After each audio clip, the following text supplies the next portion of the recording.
I'm Frank Hanaway, and welcome to Big Journey, Small Steps.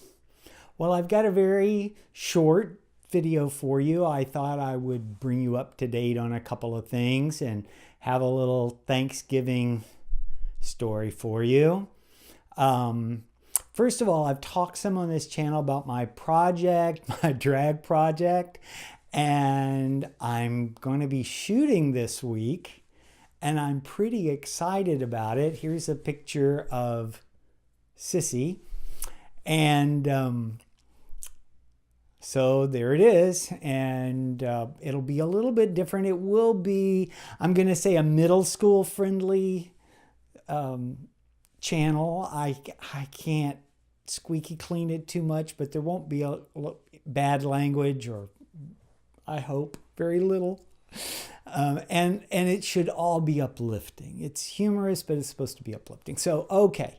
So, and I haven't talked about Mom in a while. Mom's doing okay. She's not quite as well in some ways, but I think she's happy right now. And that's a really wonderful thing. And that's really the focus of her care right now, is making her as comfortable and making things as pleasant for her as humanly possible. So I want to tell you a Thanksgiving story, and I swear I still laugh at this story, although it's partially funny and partially tragic, as you'll see. So when I was teaching, one of the schools that I taught at had 97% free and reduced lunch, which means 97% of the student population was documented to be in poverty. And if you think you know what poverty is, good for you. I really didn't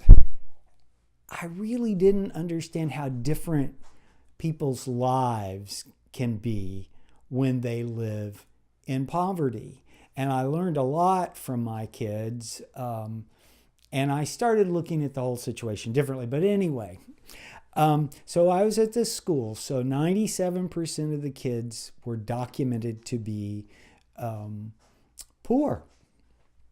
So the Monday after Thanksgiving one year, my first class came in. It was my 5th grade class, and it was my very best class. I enjoyed them very much, but I will tell you that one day when I was gone and I had a substitute, the substitute showed up for that class and lasted 15 minutes, called the office, threw the keys on the desk in the front office, and walked out the door of the school. So even though this was my favorite class, it was not by any means an easy class. And so this Monday after Thanksgiving, I'm teaching, and suddenly a scuffle breaks out between two people who aren't even sitting next to each other, between a boy who's sitting over here and a girl. They're both 5th graders who are back over here in this side of the room. And they're both up out of their chairs, and people are holding them back to keep them from going at each other. And I calmed everything down, and the boy said to me,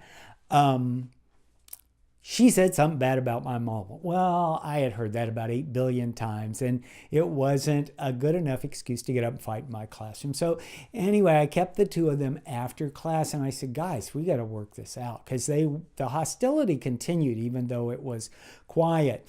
Kids in poverty, oftentimes when you're teaching them, they communicate almost silently. You can't hear it when you're teaching, but they say things to each other, and things explode, and you can't even hear it.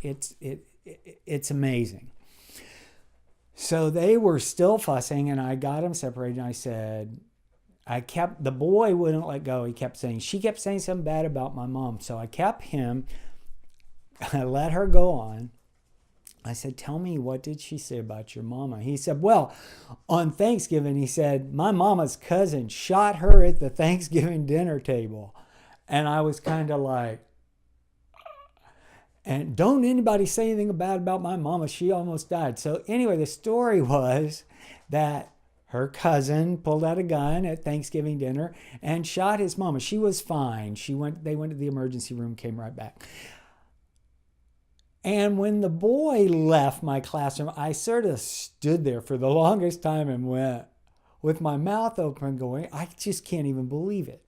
And what really struck me was I've had, in our family, we've had some pretty tense holiday meals before. Somebody's mad at somebody else or something like that.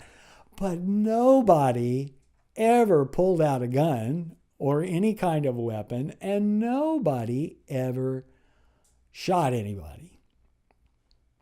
If you think you don't have anything to be grateful for, and you don't live like that. Now imagine these kids were about 11. They were probably 12. One of them might even have been 13 because kids in that economic strata oftentimes are retained for a number of reasons. They come to school with little or no vocabulary.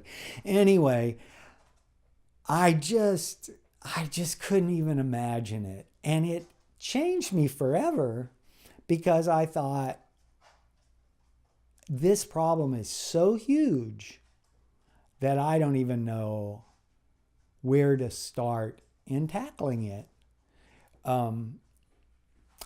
Anyway, I just thought I'd share that with you. But hopefully your Thanksgiving will be lovely, weapon-free, and you'll be able to look at your life and just see how nicely it actually runs.